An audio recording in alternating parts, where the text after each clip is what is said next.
Hello friends, তোমাদের সকলকে আবারও দাদেবজি চ্যানেলে স্বাগত। আজকে আলোচনা করব ক্লাস 11 ফার্স্ট সেমিস্টারের যে রাষ্ট্রবিজ্ঞানের প্রথম অধ্যায়টি আছে, যে একটি শাস্ত্র হিসেবে রাষ্ট্রবিজ্ঞানের প্রকৃতি ও পরিধি।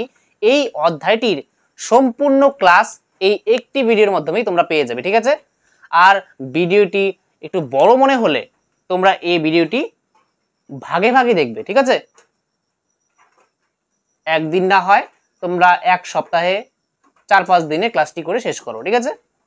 তাহলে আশা করি তোমরা এই প্রথম অধ্যায়ের ক্লাসটি করলে এই অধ্যায় থেকে যে 4 নম্বর পরীক্ষায় আসবে, 4টি এমসিকিউ এই অধ্যায় থেকে আসবে, তাহলে এই 4টি এমসিকিউই তোমরা পরীক্ষায় অ্যাটেন্ড করতে পারবে, ঠিক আছে? তাহলে এই প্রথম অধ্যায়ের ক্লাসটি তোমরা একটি ভিডিওতে দেখে নাও। আজকে আলোচনা করব যে ক্লাস 11-এর ফার্স্ট সেমিস্টারের যে প্রথম অধ্যায়টি আছে, যে একটি শাস্ত্র হিসেবে রাষ্ট্রবিজ্ঞানের প্রকৃতি ও পরিধি। এখান থেকে প্রথম যে রাজনীতি, এই রাজনীতি কি, রাজনীতির অর্থ কি এবং প্রকৃতি, এই সমস্ত বিষয় নিয়ে আলোচনা করব। যে আজকের আলোচনার বিষয় হচ্ছে রাজনীতি। রাজনীতি বা ইংরেজিতে বললে পলিটিক্স। দেখো, রাজনীতি কি? রাজনীতি বলতে বোঝায় হচ্ছে রাষ্ট্র পরিচালনা সম্পর্কিত সামগ্রিক নীতি, ঠিক আছে? একটা রাষ্ট্র পরিচালনা করতে গেলে আমাদের যে দেশ আছে, যেমন ভারতবর্ষ, তাহলে এই দেশটি পরিচালনা করার জন্য যে নীতির প্রয়োজন, সেই সামগ্রিক নীতিগুলিকেই বলা হয় রাজনীতি, ঠিক আছে? তাহলে এখানে লিখে দিচ্ছি যে রাষ্ট্র পরিচালনা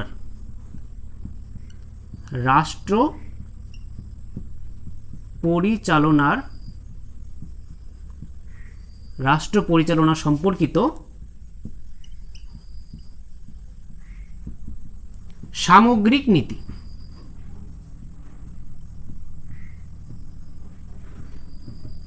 তাহলে এটা তোমরা একটু মনে রাখবে যে রাজনীতি কি, এক লাইনে রাষ্ট্র পরিচালনার সম্পর্কিত সামগ্রিক নীতি। তাহলে এটা হয়ে গেল রাজনীতি কি বা পলিটিক্স কি, এটা তোমরা বুঝলে যে একটা রাষ্ট্র, সেই রাষ্ট্রকে পরিচালনা করার জন্য সেই সম্পর্কিত যে সামগ্রিক নীতি, সেটাই হচ্ছে রাজনীতি। এবার এখান থেকে কোশ্চেন এসে যায় যে এই যে রাজনীতি, এই রাজনীতি শব্দটার উৎপত্তি কোথা থেকে হয়, ঠিক আছে? তাহলে দেখো, পলিটিক্স, তাহলে ইংরেজিতে আমরা বলি পলিটিক্স, আর এই পলিটিক্স শব্দটা হচ্ছে একটা ইংরেজি শব্দ, তাই তো? এই যে ইংরেজি শব্দ।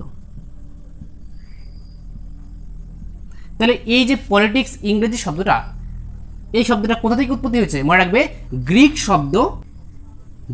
শব্দ পলিস থেকে। পলিস, ঠিক আছে? এই পলিস ইংরেজিতে POLIS, এই পলিস থেকে কিন্তু তোমরা বুঝতে পারলে যে এই পলিটিক্স শব্দটা এসেছে। তাহলে পলিটিক্স একটা ইংরেজি শব্দ যার অর্থ হচ্ছে রাজনীতি, আর এই পলিটিক্সটা এসেছে এই গ্রিক শব্দ পলিস থেকে। আর এই পলিস কথার আক্ষরিক অর্থ কি? যে মনে রাখবে যে এই গ্রিক শব্দ পলিস কথার আক্ষরিক অর্থ হচ্ছে নগর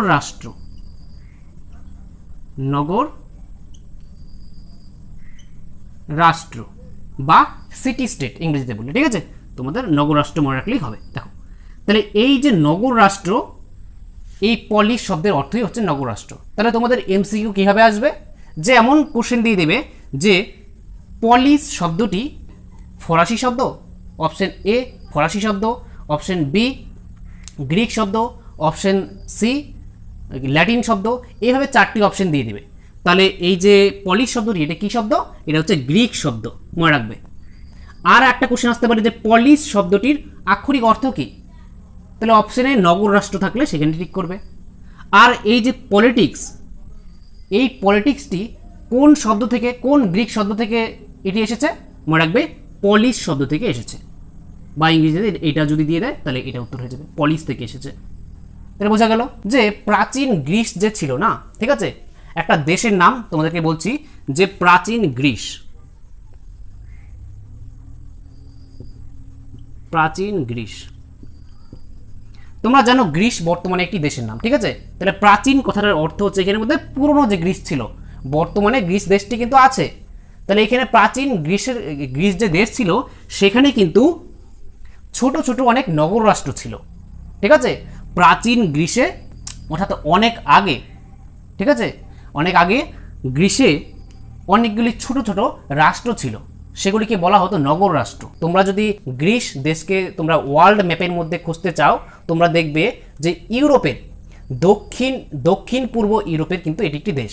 আর বর্তমানে এই গ্রিসের রাজধানীর নাম হচ্ছে কি, যে গ্রিসের রাজধানীর নাম হচ্ছে এথেন্স, ঠিক আছে, বলে রাখলাম এথেন্স।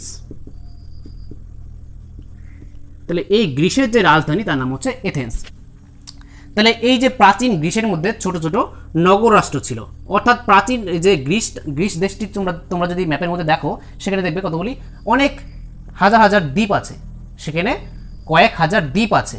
তাহলে সেই দ্বীপগুলি কি এক একটা ছোট ছোট নগর রাষ্ট্র ছিল। সেখানে সরকার যে শাসন প্রণালী ছিল, সেখানে সরকার কি করতো, শাসন করতো। তাহলে তার থেকেই কিন্তু এই শব্দটির উৎপত্তি হয়েছে, সেখান থেকেই এই শব্দটি আসে। আর প্রথম রাষ্ট্রচিন্তার সূত্রপাতও কিন্তু এই প্রাচীন গ্রিসে হয়, এটা মনে রাখবে যে রাষ্ট্রচিন্তার সূচনা, রাষ্ট্রচিন্তার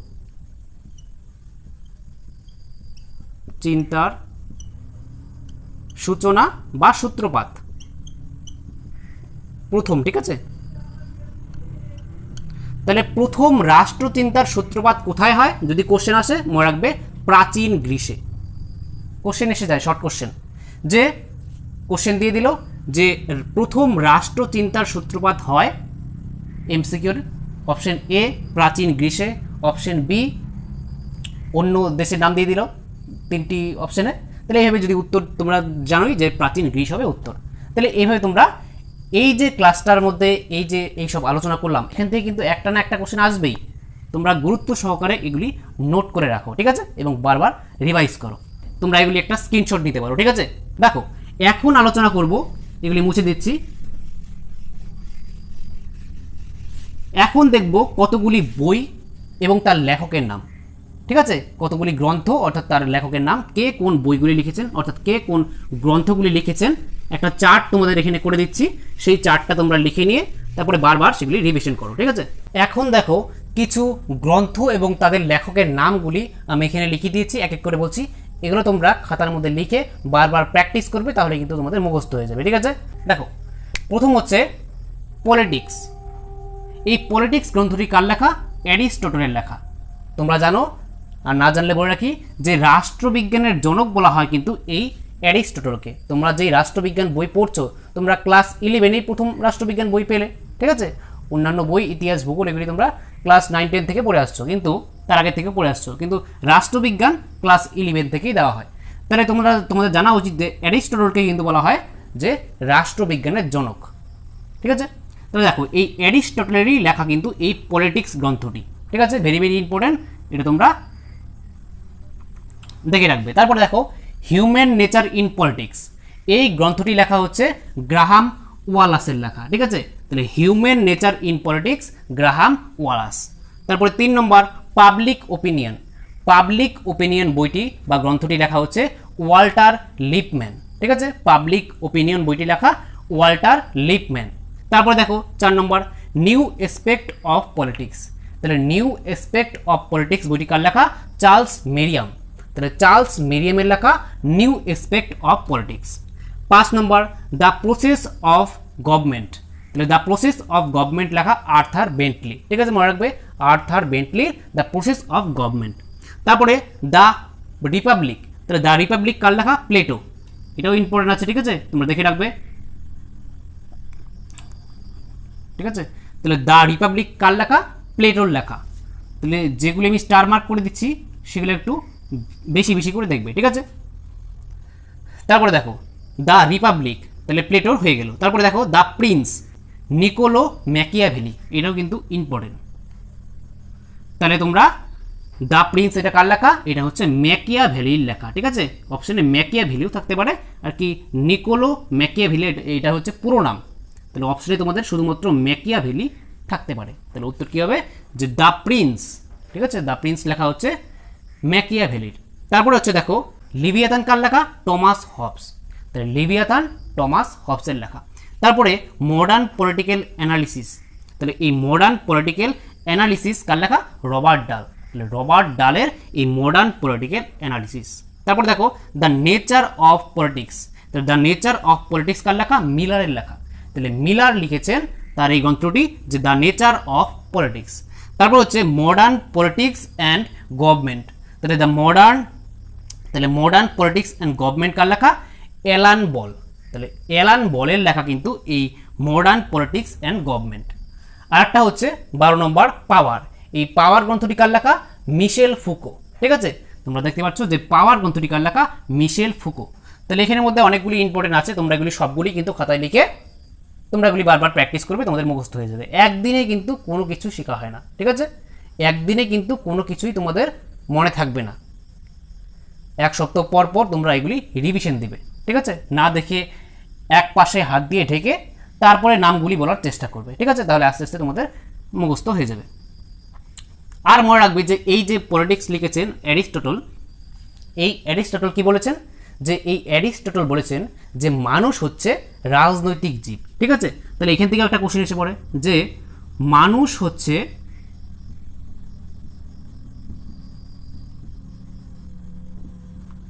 রাজনৈতিক জীব,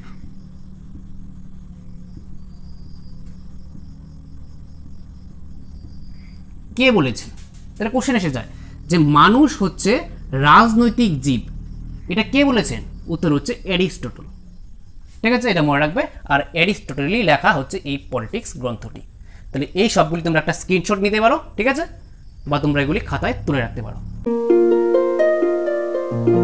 আজকে আলোচনা করব যে রাষ্ট্রবিজ্ঞানের সংজ্ঞা, রাষ্ট্রবিজ্ঞানটা কি, ঠিক আছে, রাষ্ট্রবিজ্ঞান কাকে বলে। তাহলে আজকে দেখো রাষ্ট্রবিজ্ঞান হচ্ছে কি একটা গতিশীল বিজ্ঞান, ঠিক আছে। এই রাষ্ট্রবিজ্ঞানের কিন্তু যে আলোচনার বিষয়বস্তু সেটা কিন্তু দিন দিন আর কি বৃদ্ধি পাচ্ছে, তাহলে এটা একটা পরিবর্তনশীল, ঠিক আছে। এই শাস্ত্রটা রাষ্ট্রবিজ্ঞান একটা শাস্ত্র, যে শাস্ত্রে কিন্তু আর কি দিন দিন অনেক আলোচনার বিষয় কিন্তু অন্তর্ভুক্তি হচ্ছে, তার জন্য এটি একটা কি, যে এটি একটা গতিশীল বিজ্ঞান, ঠিক আছে। তাহলে রাষ্ট্রবিজ্ঞান হচ্ছে একটা গতিশীল বিজ্ঞান, আর এই রাষ্ট্রবিজ্ঞান হচ্ছে সমাজ বিজ্ঞানের একটা শাখা, ঠিক আছে। এটা মনে রাখবে যে রাষ্ট্রবিজ্ঞান কি, রাষ্ট্রবিজ্ঞান হচ্ছে সমাজ বিজ্ঞান, সমাজ বিজ্ঞানের একটি শাখা, ঠিক আছে। দুটো পয়েন্ট মনে রাখবে যে সমাজ বিজ্ঞানের একটি শাখা হচ্ছে রাষ্ট্রবিজ্ঞান, আর রাষ্ট্রবিজ্ঞান হচ্ছে কি একটা গতিশীল বিজ্ঞান, ঠিক আছে, গতিশীল বিজ্ঞান। তাহলে এই দুটো পয়েন্ট তোমরা মনে রাখবে যে সমাজ বিজ্ঞানের একটি শাখা হচ্ছে রাষ্ট্রবিজ্ঞান, আর রাষ্ট্রবিজ্ঞান হচ্ছে একটা গতিশীল বিজ্ঞান, ঠিক আছে। তাহলে এই দুটো পয়েন্ট একটু খেয়াল রাখবে। তারপরে দেখো যে রাষ্ট্রবিজ্ঞানের যে সংজ্ঞা, সেই রাষ্ট্রবিজ্ঞানের সংজ্ঞা প্রসঙ্গে কিন্তু অনেক রাষ্ট্রবিজ্ঞানী তাদের নিজেদের যে মত অনুযায়ী, নিজেদের দৃষ্টিভঙ্গি অনুযায়ী কিন্তু নানান রকমের সংজ্ঞা দিয়েছে। তার জন্য একটা নির্দিষ্ট যে সংজ্ঞা, যে রাষ্ট্রবিজ্ঞানের সংজ্ঞা, অর্থাৎ রাষ্ট্রবিজ্ঞান কাকে বলে, একটা নির্দিষ্ট সংজ্ঞা কিন্তু আজ পর্যন্ত কোনো রাষ্ট্রবিজ্ঞানী দিতে পারেনি, অর্থাৎ কোনো রাষ্ট্রবিজ্ঞানীর সঙ্গে কোনো রাষ্ট্রবিজ্ঞানীর মত মেলে না, ঠিক আছে। তার জন্য রাষ্ট্রবিজ্ঞানের সংজ্ঞাকে কিন্তু দুটি ভাগে ভাগ করা যায়, ঠিক আছে। দেখো একটা হচ্ছে সাবেকি বা রাষ্ট্রকেন্দ্রিক সংজ্ঞা, একটা হচ্ছে আধুনিক বা অরাষ্ট্রকেন্দ্রিক সংজ্ঞা, ঠিক আছে। আর এটা হচ্ছে মার্ক্সবাদী সংজ্ঞা, এটা পরে আলোচনা করছি। তাহলে টোটাল রাষ্ট্রবিজ্ঞানীদের মধ্যে যে মত পার্থক্য দেখা দেয় রাষ্ট্রবিজ্ঞানের সংজ্ঞা দিতে গিয়ে, তাকে কিন্তু টোটাল দুটি ভাগে ভাগ করা যায়। একটা হচ্ছে সাবেকি বা রাষ্ট্রকেন্দ্রিক সংজ্ঞা, অর্থাৎ যেই সব রাষ্ট্রবিজ্ঞানী রাষ্ট্রবিজ্ঞানের সংজ্ঞা দিতে গিয়ে রাষ্ট্রকেন্দ্রিক সংজ্ঞা দিয়েছেন, অর্থাৎ রাষ্ট্রের বিষয়েই সংজ্ঞা দিয়েছেন, অর্থাৎ রাষ্ট্রকে কেন্দ্র করেই সংজ্ঞা দিয়েছেন, সেটা হচ্ছে রাষ্ট্রকেন্দ্রিক সংজ্ঞা। যেমন গার্নার হচ্ছে এমন একজন তাত্ত্বিক যিনি আর কি রাষ্ট্রকেন্দ্রিক সংজ্ঞা দিয়েছেন রাষ্ট্রবিজ্ঞানের। তারপরে গেটেল, সিলি, বার্জেস, ব্লুন্টসলি, গিলক্রিস্ট, তাহলে এই যে নামগুলি বললাম, এরা হচ্ছে কি, এই সব তাত্ত্বিকগণ রাষ্ট্রবিজ্ঞানের রাষ্ট্রকেন্দ্রিক বা সাবেকি সংজ্ঞা দিয়েছেন। তাহলে বোঝা গেল, যদি কোশ্চেন আসে যে সাবেকি বা রাষ্ট্রকেন্দ্রিক সংজ্ঞা দিয়েছেন, অপশনে দিয়ে দিল 4টি পয়েন্ট, তাহলে উত্তর কি হবে যে অপশনে সবসময় দেখবে গার্নার কিন্তু থাকবে। ঠিক আছে, রাষ্ট্রবিজ্ঞানের রাষ্ট্রকেন্দ্রিক সংজ্ঞা দিয়েছেন গার্নার, আর বাকিগুলো মনে রাখবে, সবচেয়ে বেশি ইম্পর্টেন্ট গার্নার। গার্নারটা কিন্তু কোশ্চেনটা এসে যায়। ঠিক আছে, তাহলে এখন এই সাবেকি বা রাষ্ট্রকেন্দ্রিক সংজ্ঞার মধ্যে তার আলোচ্য বিষয় কি, অর্থাৎ মূল কথা কি, মূল বক্তব্য কি, দেখো। তাহলে এই যে রাষ্ট্রকেন্দ্রিক সংজ্ঞা, এখানে যে রাষ্ট্রবিজ্ঞানীরা সংজ্ঞা দিয়েছেন তাদের মূল কথা হলো যে রাষ্ট্রের উৎপত্তি, প্রকৃতি, উদ্দেশ্য, রাষ্ট্রের বিভিন্ন প্রতিষ্ঠানের গঠন, কার্যাবলী, রাষ্ট্রীয় প্রতিষ্ঠানগুলির সাথে রাষ্ট্রের সম্পর্ক। অর্থাৎ রাষ্ট্রকেন্দ্রিক যে সংজ্ঞাগুলি দিয়েছেন রাষ্ট্রবিজ্ঞানীরা, এই সব রাষ্ট্রবিজ্ঞানী রাষ্ট্রবিজ্ঞানের যে সংজ্ঞা দিয়েছেন সেই রাষ্ট্রবিজ্ঞানের সংজ্ঞায় রাষ্ট্র সম্পর্কিত, অর্থাৎ রাষ্ট্রকে কেন্দ্র করেই তারা আর কি দিয়েছেন, যে রাষ্ট্রবিজ্ঞানের সংজ্ঞা দিয়েছেন, যে রাষ্ট্রের উৎপত্তি কীভাবে হয়, রাষ্ট্রের প্রকৃতিটা কি, রাষ্ট্রের উদ্দেশ্য কি, রাষ্ট্রের বিভিন্ন যে প্রতিষ্ঠান আছে তার সম্পর্কে, তার গঠন, কার্যাবলী, রাষ্ট্রীয় প্রতিষ্ঠানগুলির সঙ্গে রাষ্ট্রের সম্পর্ক। অর্থাৎ রাষ্ট্রকেন্দ্রিক সংজ্ঞায় শুধুমাত্র রাষ্ট্রকে ঘিরেই কিন্তু রাষ্ট্রবিজ্ঞানের সংজ্ঞা আর কি আলোচনা করা হয়েছে। তারপরে দেখো, তাহলে এটা মনে রাখবে যে রাষ্ট্রকেন্দ্রিক সংজ্ঞা কারা কারা দিয়েছেন। ঠিক আছে, তারপরে দেখো যে আধুনিক বা অরাষ্ট্রকেন্দ্রিক সংজ্ঞা। অর্থাৎ এখন আধুনিক বা অরাষ্ট্রকেন্দ্রিক সংজ্ঞা বলতে যেই সব রাষ্ট্রবিজ্ঞানী শুধুমাত্র রাষ্ট্রকে কেন্দ্র করে রাষ্ট্রবিজ্ঞানের সংজ্ঞা দেয়নি, তারা তারও বাইরে, ঠিক আছে, তারও বাইরে অন্যান্য বিষয়ের উপর কিন্তু ভিত্তি করে রাষ্ট্রবিজ্ঞানের সংজ্ঞা দিয়েছেন। যেমন ল্যাসওয়েল, কাপলার, ডেভিড স্টোন, রবার্ট ডাল, মেরিয়াম, মিলার আর অ্যালান বল, এই সব যে তাত্ত্বিকগণ তারা কি দিয়েছেন, তারা হচ্ছে আধুনিক বা অরাষ্ট্রকেন্দ্রিক কিন্তু রাষ্ট্রবিজ্ঞানের সংজ্ঞা দিয়েছেন। তাহলে সেই অরাষ্ট্রকেন্দ্রিক আর কি রাষ্ট্রবিজ্ঞানের সংজ্ঞার মূল আর কি বক্তব্য কি, যে ব্যক্তি ও গোষ্ঠীর আচরণ। তাহলে এখানে ব্যক্তি ও গোষ্ঠীর আচরণ সম্পর্কেও কিন্তু আলোচনা করা হয়েছে রাষ্ট্রবিজ্ঞানের সংজ্ঞাতে। তারপরে রাজনৈতিক দল, স্বার্থগোষ্ঠী, রাজনৈতিক ক্ষমতা, কর্তৃত্ব, প্রভাব, বেসরকারি প্রতিষ্ঠান।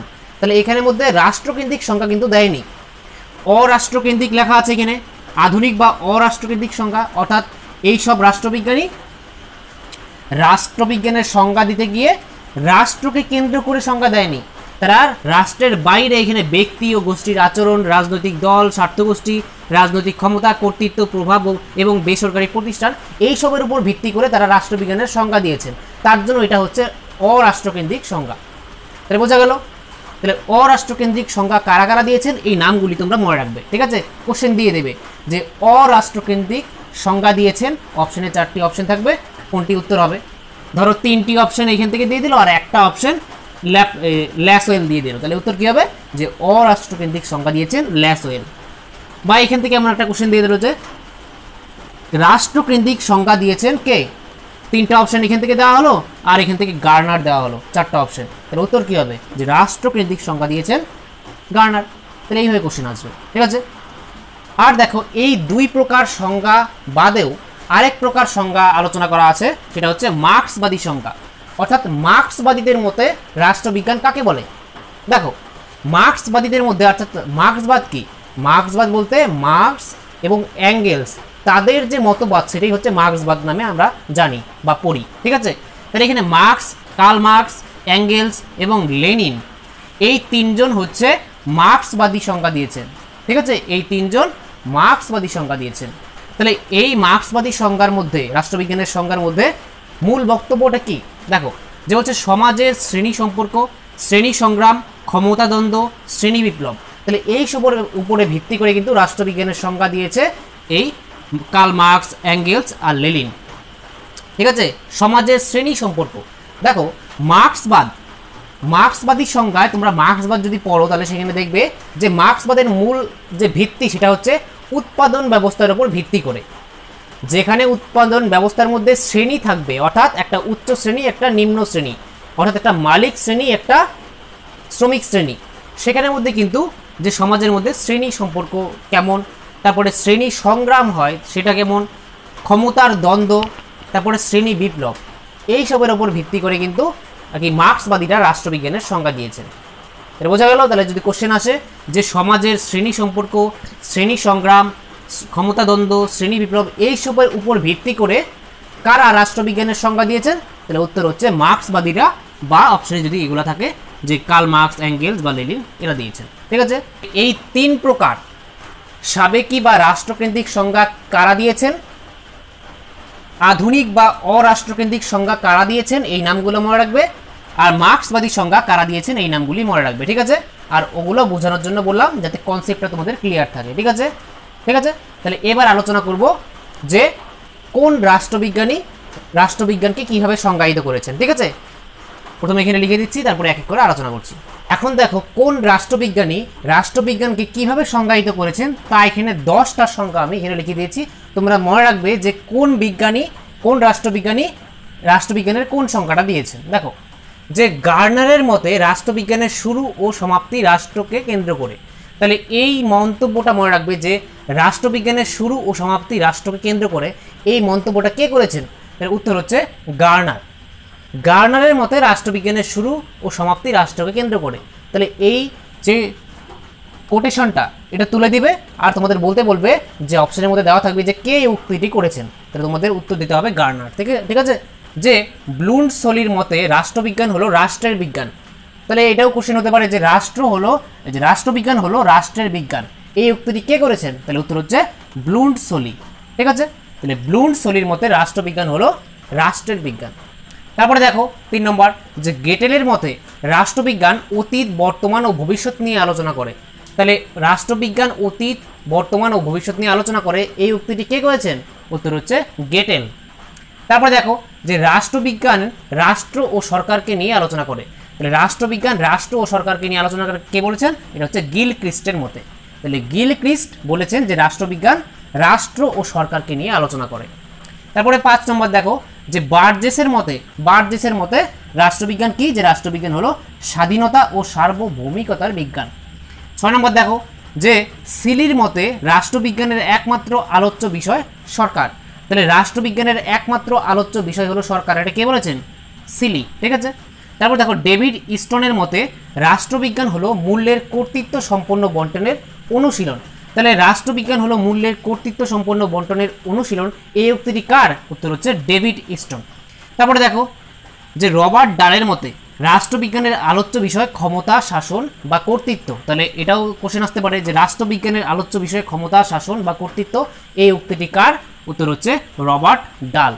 তারপরে যে মিলারের মতে রাষ্ট্রবিজ্ঞানের বিষয়বস্তু বিরোধ ও সংঘাত। তাহলে এটাও একটা কোটেশন দিয়ে দিল যে রাষ্ট্রবিজ্ঞানের বিষয়বস্তু বিরোধ ও সংঘাত, এই উক্তিটি কার? উত্তর হচ্ছে মিলার। ঠিক আছে, তারপরে 10 নম্বর দেখো লাস্ট, যে লেনিনের মতে সকল শ্রেণীর সঙ্গে সরকার ও রাষ্ট্রের সম্পর্ক এবং বিভিন্ন শ্রেণীর মধ্যে পারস্পরিক সম্পর্কের বিশ্লেষণ হলো রাষ্ট্রবিজ্ঞান। তাহলে যেইখানেই তোমরা দেখবে যে শ্রেণী কথাটা আছে, রাষ্ট্রবিজ্ঞানের সংজ্ঞা সম্পর্কিত শ্রেণী যেই সংজ্ঞাটা থাকবে, তাহলে বুঝে যাবে যে সেই সংখ্যাটা মার্ক্সবাদী সংখ্যা। আর সেই মার্ক্সবাদী সংখ্যার মধ্যে 3 জনই আছে, কার্ল মার্কস, না হয় এঙ্গেলস, না হয় লেনিন। এই 3 জনই হচ্ছে মার্ক্সবাদী সংখ্যা। তাহলে এখানের মধ্যে যে আমি আলোচনা করেছি টোটাল 3 প্রকার সংজ্ঞা, একটাকে বলেছিলাম 3টা ভাগে ভাগ করে, যে একটা রাষ্ট্রকেন্দ্রিক সংজ্ঞা, একটা হচ্ছে আধুনিক বা অরাষ্ট্রকেন্দ্রিক সংজ্ঞা, আর একটা হচ্ছে মার্ক্সবাদী সংজ্ঞা। তাহলে এইখানে যে গার্নার থেকে শুরু করে এই সিলি পর্যন্ত এতটুকু হচ্ছে তোমাদের রাষ্ট্রকেন্দ্রিক সংজ্ঞা। তাহলে এই যে নামগুলি গার্নার, ব্লুন্ডসলি, গেটেল, গিলক্রিস্ট, বার্জেস, সিলি, তাহলে এই নামগুলি তোমরা দেখতে পারো ভিডিওটি আগে নিয়ে, যে এই নামগুলি সব কিন্তু আছে কোথায়? যে সাবেকি সংজ্ঞা, অর্থাৎ রাষ্ট্রকেন্দ্রিক সংজ্ঞা। তাহলে এই যে সংজ্ঞাগুলি তোমরা পড়লে বুঝতে পারবে যে সবগুলি রাষ্ট্রকে কেন্দ্র করেই কিন্তু এই সংজ্ঞাগুলি দেওয়া হচ্ছে। যে গার্নার বলেছেন রাষ্ট্রবিজ্ঞানের শুরু ও সমাপ্তি রাষ্ট্রকে কেন্দ্র করে, ব্লুন্ডসলির মতে রাষ্ট্রবিজ্ঞান হলো রাষ্ট্রের বিজ্ঞান। তাহলে সব রাষ্ট্রকেন্দ্রিক সংজ্ঞা দিয়েছে। ঠিক আছে, তারপরে যে আর এখানের মধ্যে যে ডেভিড ইস্টন থেকে শুরু করে মিলারের মতে পর্যন্ত, অর্থাৎ ডেভিড ইস্টন, রবার্ট ডাল আর মিলার, এই 3 জন হচ্ছে অরাষ্ট্রকেন্দ্রিক সংজ্ঞা দিয়েছেন। ঠিক আছে, আর যে লাস্টে লেনিন, এটা হচ্ছে মার্ক্সবাদী সংজ্ঞা। তাহলে এখানে মার্ক্সবাদের মধ্যে লেনিনের সংজ্ঞাটা শুধু দিলাম, আর এখানের মধ্যে অরাষ্ট্রকেন্দ্রিক সংজ্ঞার মধ্যে ডেভিড ইস্টন, রবার্ট ডাল আর মিলারের সংজ্ঞা দিলাম, আর হচ্ছে এখানের মধ্যে রাষ্ট্রকেন্দ্রিক সংজ্ঞার মধ্যে এই 6টি সংজ্ঞা। তাহলে তোমাদের কোনটি রাষ্ট্রকেন্দ্রিক সংজ্ঞা সেটা দেখার একদম দরকার নেই। তোমাদের মূল কথা হচ্ছে রাষ্ট্রকেন্দ্রিক সংজ্ঞা কারা কারা দিয়েছেন মনে রাখবে, অরাষ্ট্রকেন্দ্রিক রাষ্ট্রবিজ্ঞানের সংজ্ঞা কারা দিয়েছেন সেটা মনে রাখবে, আর মার্ক্সবাদী সংজ্ঞা কারা দিয়েছেন সেটা মনে রাখবে। আর এখানের মধ্যে এই উক্তিগুলি কে কোন উক্তিটা করেছেন সেটা তোমাদের দিয়ে দিলাম এই চারটা, তোমরা এটা খাতার মধ্যে টুকে নিয়ে ভালোভাবে এটা মুখস্থ করবে, এখান থেকে কিন্তু কোশ্চেন আসবেই, ঠিক আছে? তাহলে তোমরা একটা স্ক্রিনশটও নিতে পারো এখান থেকে। আজকে আলোচনা করব রাষ্ট্রবিজ্ঞানের বিবর্তন অর্থাৎ ইভলিউশন অফ পলিটিক্যাল সায়েন্স। দেখো, রাষ্ট্রবিজ্ঞান হচ্ছে একটা প্রাচীনতম গতিশীল সামাজিক বিজ্ঞান। তাহলে এই যে সামাজিক বিজ্ঞান অর্থাৎ রাষ্ট্রবিজ্ঞান, এর বিবর্তন সম্পর্কে আজকে জানবো। এই পয়েন্টের দ্বারা আমরা রাষ্ট্রবিজ্ঞানের বিবর্তন সম্পর্কে জানবো। যে প্রথমে হচ্ছে প্রাচীন গ্রীসের রাষ্ট্রচিন্তা, রোমান রাষ্ট্রচিন্তা, মধ্যযুগের রাষ্ট্রচিন্তা কেমন ছিল, নবজাগরণের পর্ব 16 শতাব্দী থেকে 17 শতাব্দীতে কেমন ছিল আর কি রাজনীতির চর্চা বা রাষ্ট্রবিজ্ঞানের চর্চা, তারপরে 19বিংশ শতাব্দীর মধ্যভাগ থেকে 20 শতাব্দীর প্রথম দশক পর্যন্ত, তারপরে 20 শতাব্দীর প্রথম দশকের পরবর্তীকাল। তাহলে এইখানে আমরা পরপর রাষ্ট্রবিজ্ঞানের বিবর্তন কীভাবে হয় তা সম্পর্কে বিস্তারিত আলোচনা করব, ঠিক আছে? তাহলে ভিডিওটি প্রথম থেকে শেষ পর্যন্ত দেখবে। দেখো, প্রথমেই দেখো যে প্রাচীন গ্রীসে রাষ্ট্রচিন্তা। দেখো, রাজনীতি কি? আমি বলেছিলাম যে রাজনীতি হচ্ছে যে রাষ্ট্র পরিচালনার যে নীতি, সেটাই হচ্ছে রাজনীতি। এই রাজনীতি কথাটা প্রচলন হয় কবে থেকে? যবে থেকে অ্যারিস্টটল, রাষ্ট্রবিজ্ঞানের জনক যাকে বলা হয় অ্যারিস্টটল, তিনি যখন পলিটিক্স গ্রন্থটি আর কি রচনা করেন, তারপরের থেকেই কিন্তু এই রাজনীতি কথাটার উৎপত্তি হয় বা প্রচলিত হয়। দেখো, এই যে গ্রীসের রাষ্ট্রচিন্তা, এখানের মধ্যে গ্রীসেই কিন্তু সর্বপ্রথম রাজনীতির চর্চা শুরু হয়। কিভাবে? যে প্রাচীন গ্রীসের ছোট ছোট কিন্তু কি ছিল, যে নগর রাষ্ট্র ছিল, তাই তো, যাকে বলা হয় সিটি স্টেট। তোমরা জানো যে প্রথম রাষ্ট্রচিন্তার সূচনা কোথা থেকে হয়? প্রাচীন গ্রীস থেকে হয়। এই প্রাচীন গ্রীসেই কিন্তু প্রথম রাষ্ট্রচিন্তার উৎপত্তি হয় বা বিকাশ ঘটে, আর সেই রাষ্ট্রের ধারণা থেকেই সেখানে রাজনীতির কথা আসে। তাহলে সেখান থেকেই শুরু হয় হচ্ছে এই রাষ্ট্রবিজ্ঞানের বিবর্তন, ঠিক আছে? রাষ্ট্রবিজ্ঞানের আলোচনায় আর কি রাজনীতি প্রথমে আলোচনা হতো, তাহলে তার থেকেই শুরু হয়। তাহলে এখানের মধ্যে প্রাচীন গ্রীসে ছোট ছোট নগর রাষ্ট্র ছিল অর্থাৎ সিটি স্টেট ছিল, তার থেকেই রাজনীতি কথাটা আর কি প্রচলিত হয়। আর এখানের মধ্যে দুজন গ্রিক দার্শনিকের নাম মনে রাখবে, যে একজন হচ্ছে প্লেটো। দেখো, প্লেটোর নামটা কেন মনে রাখবে? যে প্লেটো হচ্ছে একজন গ্রিস দার্শনিক, ঠিক আছে? প্রাচীন গ্রীসের যে রাষ্ট্রচিন্তা, এখানের মধ্যে তোমাদের প্লেটো সম্পর্কে জানতে হবে। যে প্লেটোর একটা গ্রন্থ আছে, তোমাদের গ্রন্থগুলি মনে রাখবে, যে দ্য রিপাবলিক,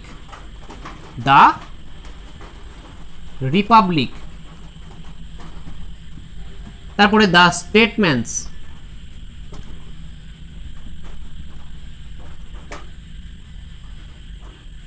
ঠিক আছে? এই স্টেটসম্যান, পরে দ্য লস।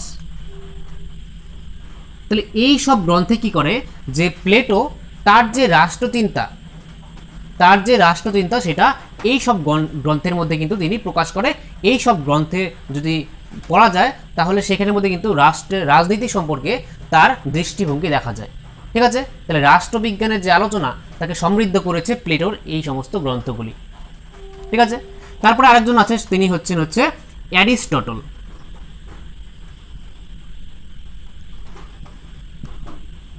অ্যারিস্টটলও কি? অ্যারিস্টটলও একজন প্রাচীন গ্রীসের দার্শনিক। তাহলে অ্যারিস্টটলকে কি বলা হয়? যে অ্যারিস্টটলকে বলা হয় রাষ্ট্রবিজ্ঞানের জনক বা ফাদার অফ পলিটিক্যাল সায়েন্স। রাষ্ট্রবিজ্ঞানের আলোচনাকে সমৃদ্ধ করার জন্য তারও কিন্তু অবদান অনেকটা আছে। যে অ্যারিস্টটলের গ্রন্থ আছে পলিটিক্স গ্রন্থ, পলিটিক্স। তোমরা জানো যে এই পলিটিক্স গ্রন্থটা প্রকাশিত হওয়ার পর থেকে কিন্তু রাজনীতি কথাটা প্রচলিত হয়। পলিটিক্স মানেই তো রাজনীতি, তাই তো? তাহলে এই পলিটিক্স গ্রন্থটি বলা হয় যে পলিটিক্স গ্রন্থটি প্রকাশিত হওয়ার পর থেকে অ্যারিস্টটলের এই রাজনীতি কথাটা প্রচলিত হয়। তাহলে এই অ্যারিস্টটলের এই পলিটিক্স গ্রন্থের মধ্যেও কিন্তু যে অ্যারিস্টটলের যে রাষ্ট্র সম্পর্কে চিন্তা তা সেখানে দেখা যায়, আর তার দ্বারাই কিন্তু রাষ্ট্রবিজ্ঞানের যে আলোচনা সেটাকে এই প্লেটো এবং অ্যারিস্টটল দুজনে মিলে কিন্তু সমৃদ্ধ করে। আর এই প্লেটো যে আছে, প্লেটোর শিষ্য হচ্ছে অ্যারিস্টটল, ঠিক আছে? তাহলে অ্যারিস্টটলের গুরু হচ্ছে প্লেটো, মনে রাখবে যে অ্যারিস্টটলের গুরুর নাম কি? অ্যারিস্টটলের গুরুই হচ্ছে প্লেটো, ঠিক আছে? মনে রাখবে এটা। তাহলে এই হয়ে গেল প্রাচীন গ্রীসের রাষ্ট্রচিন্তা। এবার দেখব রোমান রাষ্ট্রচিন্তা, ঠিক আছে? এবার একটু রোমান রাষ্ট্রচিন্তা সম্পর্কে জেনে নিই। তারপরে দেখো রোমান রাষ্ট্রচিন্তা। এই রোমান রাষ্ট্রচিন্তার মধ্যে একজন বিশিষ্ট আর কি রোমান রাষ্ট্রচিন্তাবিদ, তার নাম হচ্ছে সিসেরো। সিসেরো, এই সিসেরো কিন্তু এই রোমান রাষ্ট্রচিন্তায় কিন্তু বিশিষ্ট একজন ব্যক্তি। এই সিসেরোর একটা গ্রন্থ আছে, তার নাম হচ্ছে দে রিপাবলিকা।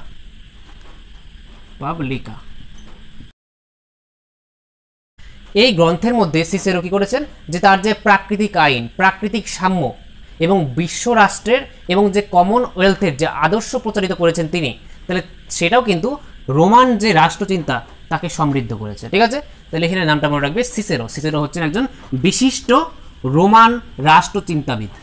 ঠিক আছে, তাহলে এই হয়ে গেল রোমান রাষ্ট্রচিন্তাবিদ। এখন দেখব মধ্যযুগের রাষ্ট্রচিন্তা কেমন ছিল। এই মধ্যযুগের রাষ্ট্রচিন্তার মধ্যে এখানের মধ্যে পঞ্চম শতাব্দী থেকে, ঠিক আছে, পঞ্চম শতাব্দী থেকে পঞ্চদশ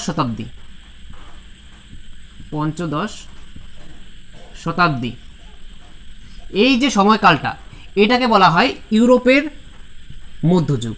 ঠিক আছে, ইউরোপের মধ্যযুগ। তাহলে এই যুগে, অর্থাৎ এই মধ্যযুগে কি হয়, যে একজন ব্যক্তি আছে সেন্ট টমাস অ্যাকুইনাস। ঠিক আছে, নামটা মনে রাখবে, সেন্ট টমাস অ্যাকুইনাস।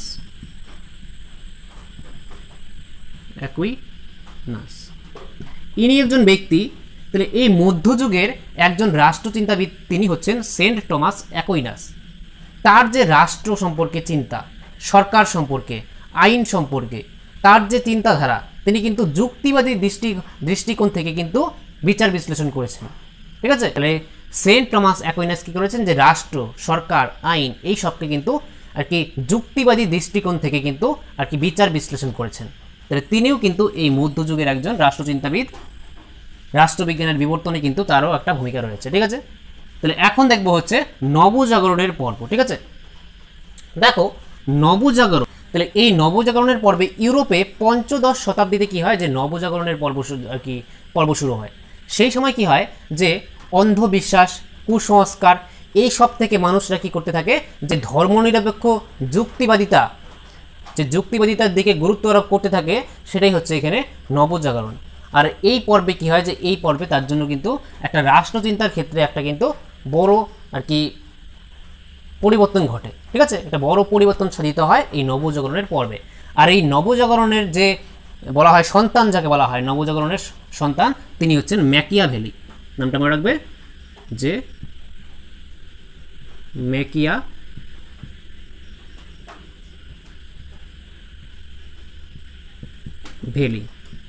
ঠিক আছে, এই ম্যাকিয়াভেলির একটা গ্রন্থ আছে, তার নাম হচ্ছে দ্য প্রিন্স। এই প্রিন্স গ্রন্থটাও কিন্তু মনে রাখবে, যে ম্যাকিয়াভেলিকে কিন্তু বলা হয় যে আধুনিক আর কি রাষ্ট্রবিজ্ঞানের জনক। এটা মনে রাখবে, যে এই ম্যাকিয়াভেলিকে কি বলা হয়, যে আধুনিক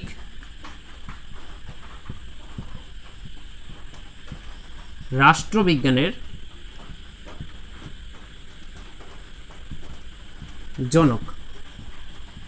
ঠিক আছে, রাষ্ট্রবিজ্ঞানের জনক তো বলা হয় অ্যারিস্টটলকে, কিন্তু এখানের মধ্যে আধুনিক রাষ্ট্রবিজ্ঞানের জনক বলা হয় এই ম্যাকিয়াভেলিকে।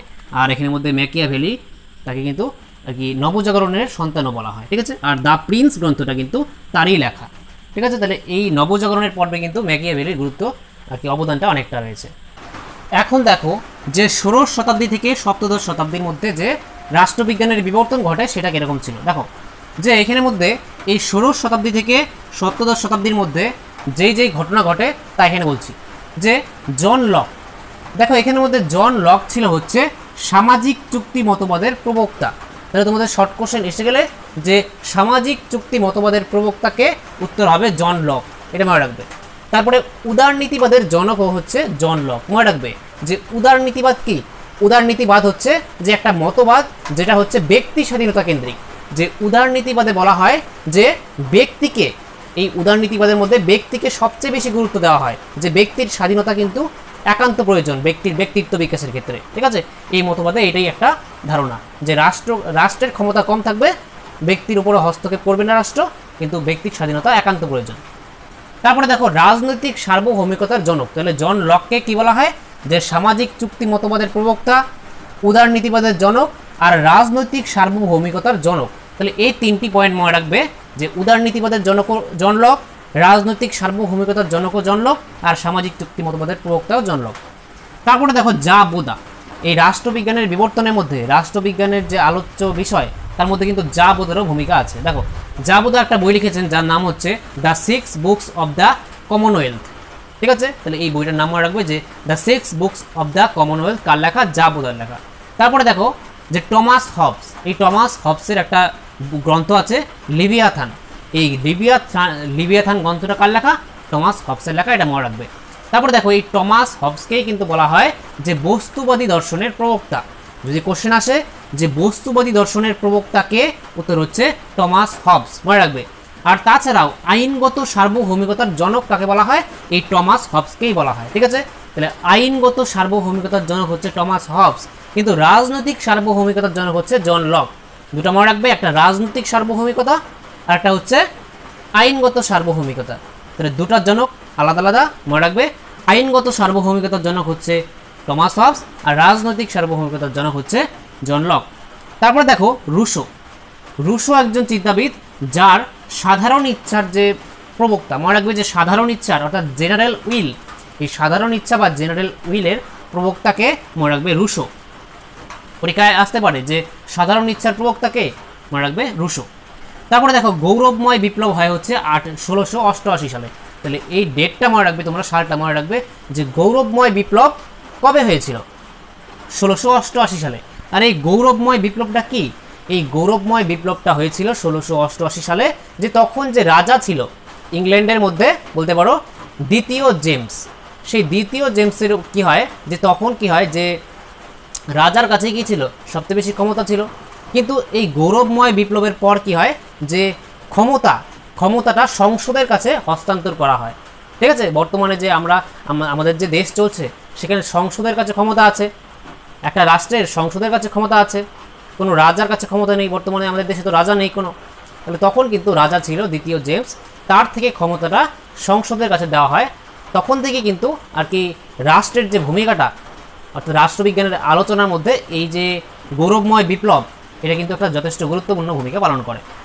তারপরে হচ্ছে শিল্প বিপ্লব। তাহলে শিল্প বিপ্লব কত সালে ঘটে, সালটা মনে রাখবে 1760 সালে। তাহলে এই শিল্প বিপ্লবে কি হয় যে আগে যখন মানুষ কোনো কিছু তৈরি করতো, উৎপাদন করতো, সেটা কুটির শিল্প ভিত্তিক হতো, অর্থাৎ অনেক সময় লাগতো, অনেক আর কি উৎপাদন করতে অনেক সময় লাগতো কোনো জিনিসের। কিন্তু যখন ইউরোপে শিল্প বিপ্লব ঘটে তখন কি হয় যে উন্নত মানের যন্ত্রপাতি আবিষ্কার হয়, আর সেই উন্নত মানের মেশিন, উন্নত মানের যন্ত্রপাতি আবিষ্কার হওয়ার ফলে কি হয় যে খুব কম সময়ের মধ্যে অনেক উৎপাদন বেশি হয়। ঠিক আছে, তখন একটা বিপ্লব আসে, উৎপাদনের ক্ষেত্রে একটা বিপ্লব আসে, সেটাই হচ্ছে শিল্প বিপ্লব। শিল্প ক্ষেত্রে যে একটা বিপ্লব আসে, খুব কম সময়ের মধ্যে অনেক যে উৎপাদন করা সম্ভব হয়, সেটাই হচ্ছে শিল্প বিপ্লব। ঠিক আছে, তাহলে দেখো তারপরে হচ্ছে ফরাসি বিপ্লব। ফরাসি বিপ্লব কবে হয়, যে 1789 সালে। আর তারপরে আমেরিকার স্বাধীনতা যুদ্ধ কবে হয়, 1776 সালে। তাহলে এই তোমরা সালগুলো মনে রাখবে যে কখন কোনটা হয়েছিল, কোন ঘটনা ঘটেছিল। তাহলে আবার বলছি যে জন লক হচ্ছে সামাজিক চুক্তি মতবাদের প্রবক্তা, তার সঙ্গে সঙ্গে উদারনীতিবাদের জনক এবং রাজনৈতিক সার্বভৌমিকতার জনক। তাহলে জন লকের ভূমিকাটা মনে রাখবে। যা বোদার the 6 books of the commonwealth এই গ্রন্থ লেখেন। টমাস হবসের লিভিয়াথান গ্রন্থ আছে, আর বস্তুবাদী দর্শনের প্রবক্তা তিনি, আর আইনগত সার্বভৌমিকতার জনক হচ্ছে টমাস হবস। সাধারণ ইচ্ছার প্রবক্তাকে রুশো, আর গৌরবময় বিপ্লব ঘটে 1688 সালে, শিল্প বিপ্লব ঘটে 1760 সালে, আর ফরাসি বিপ্লব ঘটে 1789 সালে, আর আমেরিকার স্বাধীনতার যুদ্ধ ঘটে 1776 সালে। তাহলে এতটুকু মনে রাখবে। তাহলে তোমাদের এই সব যে আলোচনা করলাম সেটা হয়ে গেল 16 শতাব্দী থেকে সপ্তদশ শতাব্দীর মধ্যে কি কি ঘটনা ঘটেছে। তারপরে দেখো যে 19বিংশ শতাব্দীর মধ্যভাগ থেকে বিংশ শতাব্দীর প্রথম দশক পর্যন্ত এখানে কিছু গুরুত্বপূর্ণ ঘটনা ঘটে। দেখো প্রথমেই তোমাদের মনে রাখতে হবে রাষ্ট্রবিজ্ঞানের চর্চা প্রথম শুরু হয় কোন দেশে, মনে রাখবে মার্কিন যুক্তরাষ্ট্রে। মার্কিন যুক্তরাষ্ট্রে কিন্তু প্রথম একটা শাস্ত্র হিসেবে রাষ্ট্রবিজ্ঞানের আলোচনা সূচনা হয়। তাহলে দেশটার নাম মনে রাখবে মার্কিন যুক্তরাষ্ট্র। তারপরে আমেরিকান পলিটিক্যাল সায়েন্স অ্যাসোসিয়েশন নামে কিন্তু একটা প্রতিষ্ঠান গঠিত হয়। কিসের জন্য? যে তার দ্বারাই কিন্তু রাষ্ট্রবিজ্ঞান একটা শাস্ত্র হিসেবে কিন্তু এখানের মধ্যে আলোচিত হয়। তাহলে আমেরিকান পলিটিক্যাল সায়েন্স অ্যাসোসিয়েশন এটা আমেরিকাতে গঠিত করা হয়েছিল এই সময়ে। তারপরে এখন দেখব যে বিংশ শতাব্দীর প্রথম দশকের পরবর্তীকালে কী কী ঘটনা ঘটেছে এবং যা রাষ্ট্রবিজ্ঞানের যে আলোচনা তাকে সমৃদ্ধ করেছে। দেখো এখন শেষে আলোচনা করব যে এখানে আচরণবাদ সম্পর্কে তোমাদের জানতে হবে। দেখো আচরণবাদ বলতে বোঝায় এখানের মধ্যে রাজনৈতিক জীবন ও আচরণ সম্পর্কে একটি অভিজ্ঞতাবাদী দৃষ্টিভঙ্গি। তাহলে আচরণবাদ কি? আচরণবাদ হচ্ছে রাজনৈতিক জীবন ও আচরণ সম্পর্কে একটি অভিজ্ঞতাবাদী দৃষ্টিভঙ্গি। আচরণবাদের কয়েকজন প্রবক্তা আছে। আচরণবাদের প্রবক্তা হচ্ছে ডেভিড স্টোন আর হ্যারল্ড ল্যাসওয়েল, এই নাম দুটি মনে রাখবে, ঠিক আছে? তাহলে এই হয়ে গেল আমাদের রাষ্ট্রবিজ্ঞানের বিবর্তন অর্থাৎ ইভলিউশন অফ পলিটিক্যাল সায়েন্স। এই সবগুলি তোমাদের আলোচনা করে দিলাম। এই টপিকটি থেকে যে কোনো কোশ্চেন আসলে তোমরা পারবে। আজকে আলোচনা করব যে nature and scope of political science অর্থাৎ রাষ্ট্রবিজ্ঞানের প্রকৃতি ও পরিধি সম্পর্কে। যে রাষ্ট্রবিজ্ঞান কি একটা বিজ্ঞান, ঠিক আছে? রাষ্ট্রবিজ্ঞানের প্রথমে প্রকৃতি আলোচনা করব অর্থাৎ নেচার, যে রাষ্ট্রবিজ্ঞান কি আদৌ এটা একটা বিজ্ঞান। দেখো এখানের মধ্যে বিজ্ঞানের পক্ষে যুক্তি আর বিজ্ঞান বলার বিপক্ষে যুক্তি এটা আলোচনা করব। আর তারপরে আলোচনা করব, এটা তো গেল নেচার আলোচনা করব প্রথমে, তারপরে আলোচনা করব পরিধি অর্থাৎ রাষ্ট্রবিজ্ঞানের আলোচ্য বিষয়গুলি কি কি, রাষ্ট্রবিজ্ঞানে কি আলোচনা করা হয়। প্রথমে নেচার অর্থাৎ প্রকৃতিটা দেখে নিই, তারপরে পরিধি আলোচনা করব। দেখো এখানের মধ্যে তোমাদের আগে বুঝতে হবে রাষ্ট্রবিজ্ঞানটা কি। রাষ্ট্রবিজ্ঞান আমি বলেছিলাম আগের দিন যে রাষ্ট্রবিজ্ঞানের সংজ্ঞা পড়িয়েছিলাম, সেখানে বলেছিলাম রাষ্ট্রবিজ্ঞান হচ্ছে একটা সমাজ বিজ্ঞানের শাখা, ঠিক আছে? সমাজ বিজ্ঞানের একটা শাখা হচ্ছে এই রাষ্ট্রবিজ্ঞান। আর এই রাষ্ট্রবিজ্ঞান হচ্ছে একটা গতিশীল শাস্ত্র, অর্থাৎ এই রাষ্ট্রবিজ্ঞানের কিন্তু বিবর্তন ঘটে চলেছে, পরিবর্তন সাধিত হচ্ছে, ঠিক আছে? তাহলে এই যে রাষ্ট্রবিজ্ঞান এর উৎপত্তি কোথায় হয়? রাষ্ট্রবিজ্ঞানের যে রাষ্ট্রচিন্তার প্রথম উৎপত্তি হয় তোমরা জানো যে প্রাচীন গ্রিস। প্রাচীন গ্রিসে যে ছোট ছোট নগর রাষ্ট্র ছিল তাকে বলা হয় সিটি স্টেট বা নগর রাষ্ট্র। সেই নগর রাষ্ট্র থেকেই কিন্তু প্রথম রাজনীতির কথাটা আসে। আর তারপরের থেকে রাজনীতির যে আলোচনা, তারপরে আস্তে আস্তে বিবর্তন হতে হতে হতে রাষ্ট্রবিজ্ঞান একটি শাস্ত্র হিসেবে আমরা এখন আলোচনা করি, যেটা আর কি আমেরিকা যুক্তরাষ্ট্রের প্রথম শাস্ত্র হিসেবে কিন্তু আমেরিকা যুক্তরাষ্ট্রে এর পাঠ শুরু হয়, রাষ্ট্রবিজ্ঞানের পাঠ শুরু হয়। তাহলে এখন দেখব যে রাষ্ট্রবিজ্ঞানের প্রকৃতি অর্থাৎ নেচার, যে রাষ্ট্রবিজ্ঞান কি একটা বিজ্ঞান। দেখো অনেক রাষ্ট্রচিন্তাবিদ কি বলেছেন যে রাষ্ট্রবিজ্ঞান একটা বিজ্ঞান। যেমন অ্যারিস্টটল বলেছেন যে রাষ্ট্রবিজ্ঞান কি? রাষ্ট্রবিজ্ঞান হচ্ছে একটা বিজ্ঞান, সুপ্রিম সায়েন্স অর্থাৎ চরম একটা বিজ্ঞান অ্যারিস্টটলের মতে।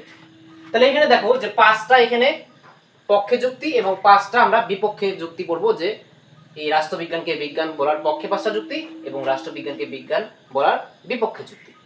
দেখো প্রথম হচ্ছে সুসংবদ্ধ জ্ঞান লাভ সম্ভব হয়। তাহলে আমরা রাষ্ট্রবিজ্ঞান পড়লে কি হয় যে অন্যান্য বিজ্ঞানের মতনই এখানের মধ্যে পর্যবেক্ষণ, পরীক্ষণ, বিশ্লেষণ, শ্রেণী বিন্যাস এর মাধ্যমে কি করা হয় যে রাষ্ট্রের ইতিহাস, রাষ্ট্রের প্রকৃতি, রাষ্ট্রের উৎপত্তি এই সমস্ত বিষয় আমরা আলোচনা করতে পারি। তাহলে এই যে আমরা বিজ্ঞান সম্মতভাবে রাষ্ট্রের প্রকৃতি, রাষ্ট্রের উৎপত্তি এই সমস্ত বিষয়ে যে আমরা সুসংবদ্ধ একটা জ্ঞান লাভ করি, তার জন্য রাষ্ট্রবিজ্ঞানকে আমরা বিজ্ঞান বলতে পারি। তাহলে এটা হয়ে গেল প্রথম পয়েন্ট, যে সুসংবদ্ধ জ্ঞান লাভ সম্ভব হয় এই রাষ্ট্রবিজ্ঞান থেকে, তাই আমরা রাষ্ট্রবিজ্ঞানকে বিজ্ঞান বলি। তারপরে দ্বিতীয় দেখো যে সর্বজনীন সূত্রের প্রতিষ্ঠা সম্ভব। দেখো এই রাষ্ট্রবিজ্ঞান আলোচনার মাধ্যমে কি হয় যে এই রাষ্ট্রবিজ্ঞানের আলোচনায় আলোচনা করা হয় যে সমাজের মধ্যে রাজনৈতিক সমস্যা সৃষ্টি হয়, সেই যে রাজনৈতিক সমস্যা, সেই রাজনৈতিক সমস্যা সমাধানের জন্য কিন্তু অনেক সর্বজনীন সূত্র অর্থাৎ সাধারণ সূত্র প্রতিষ্ঠা করা হয়। আর সেই সূত্রের দ্বারা কি করা হয় যে সেই বিরোধের মীমাংসা করা হয়, সেই বিরোধটাকে মেটানোর চেষ্টা করা হয়। তাহলে এই সর্বজনীন সূত্রের প্রতিষ্ঠা সম্ভব, এটা দ্বারা বোঝা যায় যে রাষ্ট্রবিজ্ঞান একটা বিজ্ঞান। তারপরে হচ্ছে যে তথ্য ও তত্ত্বের ওপর সমান গুরুত্ব। তাহলে রাষ্ট্রবিজ্ঞান শুধুমাত্র তত্ত্বের উপর গুরুত্ব আরোপ করে না, তথ্যের উপরও গুরুত্ব আরোপ করে। অন্যান্য বিজ্ঞান যেমন তথ্যের উপর গুরুত্ব আরোপ করে, ঠিক রাষ্ট্রবিজ্ঞানও তথ্য এবং তত্ত্ব, ইনফরমেশন এবং থিওরিজ, ঠিক আছে? এখানে তথ্য বলতে ইনফরমেশন আর এখানে তত্ত্ব বলতে থিওরি যাকে বলা হয়, ঠিক আছে, দর্শন। তাহলে রাষ্ট্রবিজ্ঞানে কিন্তু এই দুইয়ের উপরই গুরুত্ব আরোপ করা হয়, ঠিক আছে? যেমন দুজন আছে মার্কস এবং অ্যাঙ্গেলস, এরা দুজন কি করেছেন যে সমাজ বিকাশের যে ধারাটা সেটা কিন্তু একটা বিজ্ঞান সম্মতভাবে তারা ব্যাখ্যা কি বিশ্লেষণ করেছেন। তোমরা যদি মার্কসবাদ পড়ে থাকো সেখানের মধ্যে মার্কসবাদের মধ্যে ঐতিহাসিক বস্তুবাদ আছে, সেই ঐতিহাসিক বস্তুবাদের মধ্যে কিন্তু সমাজ বিকাশ কিভাবে হয়েছে তার কিন্তু ধারাগুলো মার্কস এবং অ্যাঙ্গেলস একদম সুস্পষ্ট বিজ্ঞান সম্মতভাবে ব্যাখ্যা করেছেন।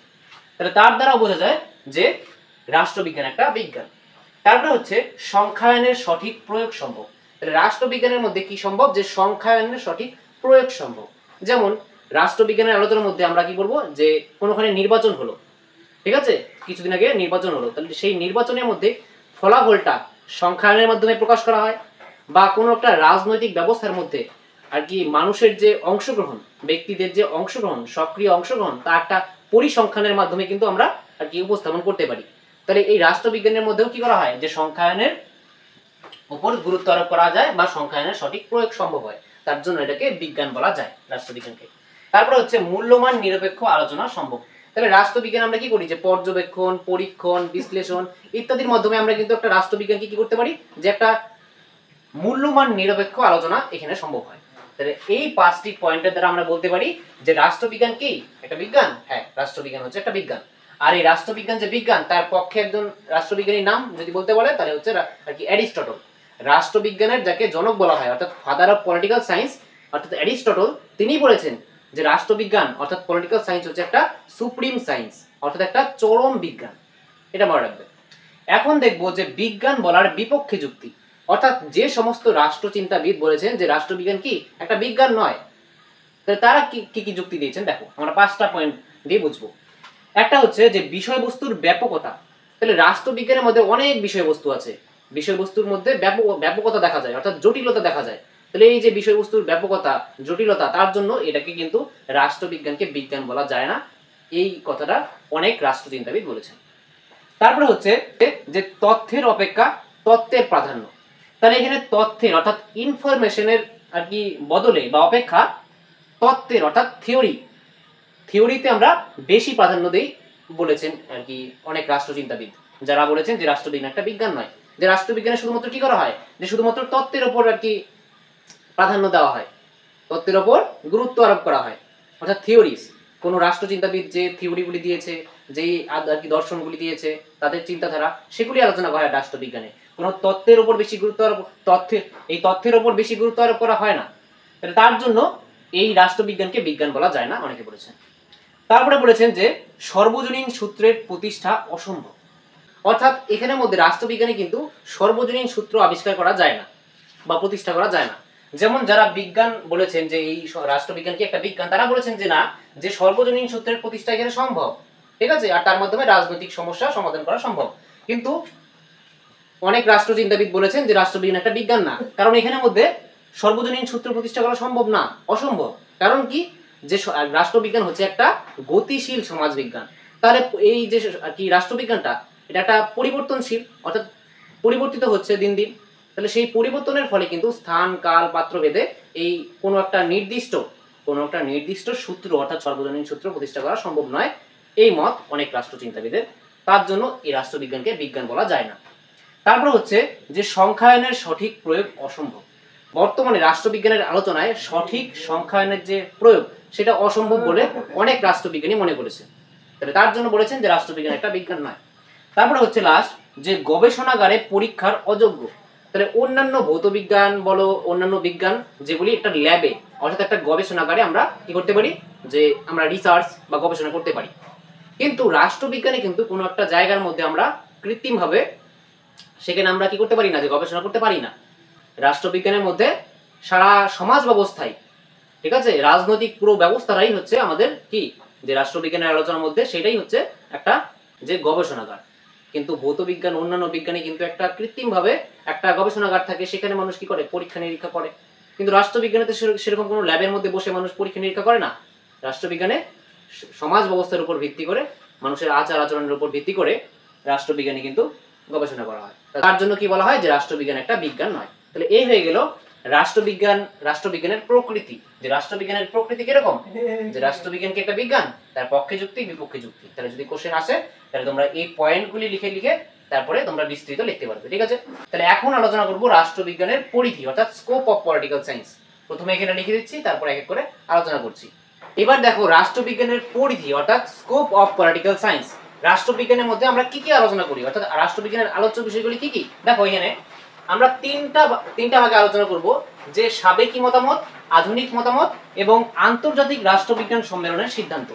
তাহলে সাবেকি মতামত অর্থাৎ সনাতনী, যারা বলতো যে রাষ্ট্রবিজ্ঞানের যে আলোচনা সেটা শুধুমাত্র রাষ্ট্রের মধ্যেই সীমাবদ্ধ। আর আধুনিক মতবাদ বলতে আধুনিক কালে আর কি রাষ্ট্রবিজ্ঞানীরা যা মনে করেন যে রাষ্ট্রবিজ্ঞানের আলোচনার বিষয় কি, আর আন্তর্জাতিক রাষ্ট্রবিজ্ঞানের একটা সম্মেলন হয়, তার মধ্যে রাষ্ট্রবিজ্ঞানের যে আলোচ্য বিষয় তার মধ্যে এই 4টি পয়েন্ট যুক্ত করা হয়, তা আলোচনা করবো। দেখো প্রথমে সাবেকি মতামত, তার মধ্যে প্রথম পয়েন্ট হচ্ছে রাষ্ট্র। যে সাবেকি মতামত অনুযায়ী রাষ্ট্রবিজ্ঞানের আলোচ্য বিষয়ের মধ্যে রাষ্ট্রকে নিয়ে আমরা আলোচনা করি। ঠিক আছে, রাষ্ট্রবিজ্ঞানের আলোচনার বিষয়বস্তু হচ্ছে রাষ্ট্র। যেমন গার্নার বলেছেন যে রাষ্ট্রবিজ্ঞানের শুরু এবং শেষ রাষ্ট্রকে কেন্দ্র করি। ঠিক আছে, তাহলে গার্নার কি বলেছেন যে রাষ্ট্রবিজ্ঞানের শুরু এবং সমাপ্তি অর্থাৎ শুরু এবং শেষ রাষ্ট্রকে কেন্দ্র করি। তাহলে গার্নার কিন্তু রাষ্ট্রবিজ্ঞানের রাষ্ট্রকেন্দ্রিক সংজ্ঞা দিয়েছেন যে রাষ্ট্রবিজ্ঞানের শুরু এবং সমাপ্তি রাষ্ট্রকে কেন্দ্র করে, অর্থাৎ রাষ্ট্রবিজ্ঞানের রাষ্ট্র সম্পর্কে আমরা আলোচনা করি। তারপরে হচ্ছে যে সরকার। দেখো রাষ্ট্রবিজ্ঞানের আলোচনার মধ্যে সরকার এসে পড়ে, কারণ দেখো একটা রাষ্ট্রকে, রাষ্ট্রের যে লক্ষ্য, রাষ্ট্রের যে উদ্দেশ্য তা আর কি বাস্তবায়ন করবে কে, সেটা কার্যকর করবে কে, সেটা কার্যকর করবে হচ্ছে সরকার। একটা রাষ্ট্রের যে লক্ষ্য থাকবে, যে উদ্দেশ্য থাকবে, তাকে কার্যকর করার দায়িত্ব হচ্ছে সরকারের। তাহলে রাষ্ট্রবিজ্ঞানের আলোচনায় সরকারের কিন্তু আলোচনা করা হয়। তারপরে হচ্ছে আইন। দেখো একটা রাষ্ট্রের মধ্যে, একটা রাজনৈতিক ব্যবস্থার মধ্যে যদি শান্তি শৃঙ্খলা বজায় রাখতে হয়, যদি শান্তি শৃঙ্খলা বজায় রাখতে হয় একটা রাজনৈতিক ব্যবস্থার মধ্যে, তাহলে কি আইন প্রণয়ন করতেই হবে। তাহলে তার জন্য এখানে আইন বিষয়টিও কিন্তু রাষ্ট্রবিজ্ঞানের আলোচ্য বিষয়। তারপর হচ্ছে রাষ্ট্রের অতীত, বর্তমান ও ভবিষ্যৎ নিয়েও কিন্তু রাষ্ট্রবিজ্ঞান আলোচনা করে। যে রাষ্ট্রবিজ্ঞান কিন্তু শুধুমাত্র রাষ্ট্রের বর্তমান অবস্থা নিয়ে আলোচনা করে না, রাষ্ট্রবিজ্ঞান রাষ্ট্র অতীতে কেমন ছিল এবং কিভাবে রাষ্ট্র বর্তমান অবস্থায় এসেছে এবং বর্তমান এবং অতীতের পরিপ্রেক্ষিতে ভবিষ্যতে রাষ্ট্র কেমন আকার ধারণ করবে তার যে একটা ইঙ্গিতও কিন্তু এই রাষ্ট্রবিজ্ঞান আলোচনা করা হয়। ঠিক আছে, রাষ্ট্রবিজ্ঞান কিন্তু রাষ্ট্রের অতীত, বর্তমান ও ভবিষ্যৎ এই তিনটি নিয়েই আলোচনা করে। তাহলে এই হয়ে গেল সাবেকি মতামত। এবার দেখব যে আধুনিক মতামত অনুযায়ী রাষ্ট্রবিজ্ঞানের আলোচ্য বিষয় কি, যে ব্যক্তির রাজনৈতিক আচরণ। একটা রাজনৈতিক ব্যবস্থার মধ্যে একজন ব্যক্তি বা একজন যে ভোটাধিকার হিসেবে, একজন রাষ্ট্রের নাগরিক হিসেবে তার যে আচরণ, ঠিক আছে, তারপরে একজন আইনজীবী হিসেবে, একজন বিচারপতি হিসেবে তার যে আচরণ, সেই সমস্ত আচরণ, রাজনৈতিক আচরণ নিয়েও কিন্তু রাষ্ট্রবিজ্ঞান আলোচনা করে। তারপর হচ্ছে রাজনৈতিক প্রতিষ্ঠান। তাহলে রাজনৈতিক প্রতিষ্ঠানের মধ্যে যেমন সরকার, ঠিক আছে, রাজনৈতিক যে দলগুলি আছে, চাপ সৃষ্টিকারী যে গোষ্ঠী আছে, তাহলে এই সমস্ত বিষয়, সেই সমস্ত বিষয় নিয়ে কিন্তু এই রাষ্ট্রবিজ্ঞান আলোচনা করে আধুনিক মতামত অনুযায়ী। তারপর হচ্ছে রাজনৈতিক ক্ষমতা অর্থাৎ পলিটিক্যাল পাওয়ার। তাহলে বর্তমানে রাজনৈতিক ক্ষমতা কিন্তু এই বিষয়টা কিন্তু রাষ্ট্রবিজ্ঞানের আলোচনা আর কি করা হয়। বর্তমানে রাজনৈতিক ব্যবস্থার মধ্যে কার কাছে সবচেয়ে বেশি রাজনৈতিক ক্ষমতা আছে সেই বিষয় নিয়ে কিন্তু আলোচনা করে রাষ্ট্রবিজ্ঞান, অর্থাৎ এখানে রাজনৈতিক একটা ক্ষমতার কিন্তু গুরুত্বপূর্ণ আলোচনা এই রাষ্ট্রবিজ্ঞানে করা হয়। তারপরে হচ্ছে বিরোধ ও অনৈক্যের আলোচনা। তাহলে একটা রাজনৈতিক ব্যবস্থার মধ্যে কিন্তু আর কি বিরোধ বর্তমানই, ঠিক আছে, রাজনৈতিক দলে দলে বিরোধ দেখা যায়, ঠিক আছে, তাহলে রাষ্ট্রের মধ্যে বিরোধ, এটা বর্তমানই সমাজের মধ্যে। তাহলে সেই বিরোধ এবং সেই বিরোধের জন্য যে সমাধান, সেই বিষয়েও কিন্তু রাষ্ট্রবিজ্ঞান আলোচনা করে। তাহলে এই হয়ে গেল আধুনিক মতামত অনুযায়ী রাষ্ট্রবিজ্ঞানের আলোচ্য বিষয় কি কি। ঠিক আছে, তাহলে সাবেকি মতামত বা সনাতন মতামত অনুযায়ী রাষ্ট্রবিজ্ঞানের আলোচ্য বিষয় রাষ্ট্রের মধ্যে সীমাবদ্ধ। যে রাষ্ট্রকে নিয়ে আলোচনা করে, সরকারকে নিয়ে আলোচনা করে, আইনকে নিয়ে আলোচনা করে এবং রাষ্ট্রের অতীত, বর্তমান ও ভবিষ্যৎ নিয়ে আলোচনা করে। আর আধুনিক মতামত অনুযায়ী ব্যক্তির রাজনৈতিক আচরণ, রাজনৈতিক প্রতিষ্ঠান, রাজনৈতিক ক্ষমতা, বিরোধ ও অনৈক্যের আলোচনা, এই সমস্ত বিষয় কিন্তু আলোচনা করা হয় রাষ্ট্রবিজ্ঞানে। এখন দেখব যে আন্তর্জাতিক রাষ্ট্রবিজ্ঞান সম্মেলনের সিদ্ধান্ত। এই আন্তর্জাতিক রাষ্ট্রবিজ্ঞান সম্মেলন হয়েছিল 1948 সালে। মনে রাখবে যে এই আন্তর্জাতিক রাষ্ট্রবিজ্ঞান সম্মেলন হয় হচ্ছে 1948 সালে। কোথায় হয় মনে রাখবে যে এটা হয়েছিল হচ্ছে ফ্রান্সের প্যারিস শহরে। ফ্রান্সের প্যারিসে, ঠিক আছে, প্যারিসে। তাহলে এই ফ্রান্সের যে প্যারিস, সেই জায়গাতে যে ইউনেস্কো আছে, সেই ইউনেস্কোর তত্ত্বাবধানে অর্থাৎ ইউনেস্কোর দ্বারা কিন্তু এই আন্তর্জাতিক রাষ্ট্রবিজ্ঞান সম্মেলন কিন্তু কি করা হয়েছিল। সেটা কবে হয়? 1948 মনে রাখবে। আর এই সম্মেলনে আর কি রাষ্ট্রবিজ্ঞানের আলোচনার মধ্যে এই 4টি বিষয় কিন্তু রাষ্ট্রবিজ্ঞানের আলোচ্য বিষয়ে অন্তর্ভুক্ত করা হয়। তাহলে সেই 4টি বিষয় কি কি? যে রাজনৈতিক তত্ত্ব, অনেক রাজনৈতিক তত্ত্ব আছে, সেই রাজনৈতিক তত্ত্ব কিন্তু রাষ্ট্রবিজ্ঞানের আলোচ্য বিষয়। তারপরে যে রাজনৈতিক প্রতিষ্ঠানসমূহ যেমন সরকার, সংবিধান, ঠিক আছে, এই সমস্ত বিষয় কিন্তু রাষ্ট্রবিজ্ঞানের আলোচ্য বিষয়। তারপরে রাজনৈতিক দল, গোষ্ঠী ও জনমত। তাহলে অনেক রাজনৈতিক দল আছে, প্রত্যেকটি দেশে কি আছে যে রাজনৈতিক দল বর্তমান, রাজনৈতিক গোষ্ঠী বর্তমান। তাহলে সেই যে রাজনৈতিক দল, তার মধ্যে যে মানুষের অংশগ্রহণ, তারপরে জনমত, তাহলে এই সকল বিষয় নিয়ে কিন্তু রাষ্ট্রবিজ্ঞান আলোচনা করে। আরেকটা হচ্ছে যে আন্তর্জাতিক সম্পর্ক, একটা ইম্পর্টেন্ট একটা বিষয় হচ্ছে আন্তর্জাতিক সম্পর্ক, অর্থাৎ ইন্টারন্যাশনাল রিলেশনস। বর্তমানে কিন্তু ইন্টারন্যাশনাল রিলেশনস একটা গুরুত্বপূর্ণ বিষয় রাষ্ট্রবিজ্ঞানে, ঠিক আছে। তাহলে এই যে আন্তর্জাতিক সম্পর্কের মধ্যে আন্তর্জাতিক যে রাজনীতি অর্থাৎ ইন্টারন্যাশনাল পলিটিক্স, তারপরে যে অনেক আন্তর্জাতিক যে প্রতিষ্ঠান আছে যেমন ইউনাইটেড নেশন, সম্মিলিত জাতিপুঞ্জ, এই সমস্ত বিষয় নিয়ে কিন্তু আলোচনা করে। তাছাড়াও আন্তর্জাতিক যে আইন আছে সেই সমস্ত বিষয় নিয়ে আলোচনা করে এই রাষ্ট্রবিজ্ঞান। তাহলে ভিডিওটি শেষ পর্যন্ত দেখার জন্য তোমাদেরকে অসংখ্য ধন্যবাদ। দেখা হচ্ছে পরের একটি নেক্সট ভিডিওতে। ততক্ষণের জন্য বাই।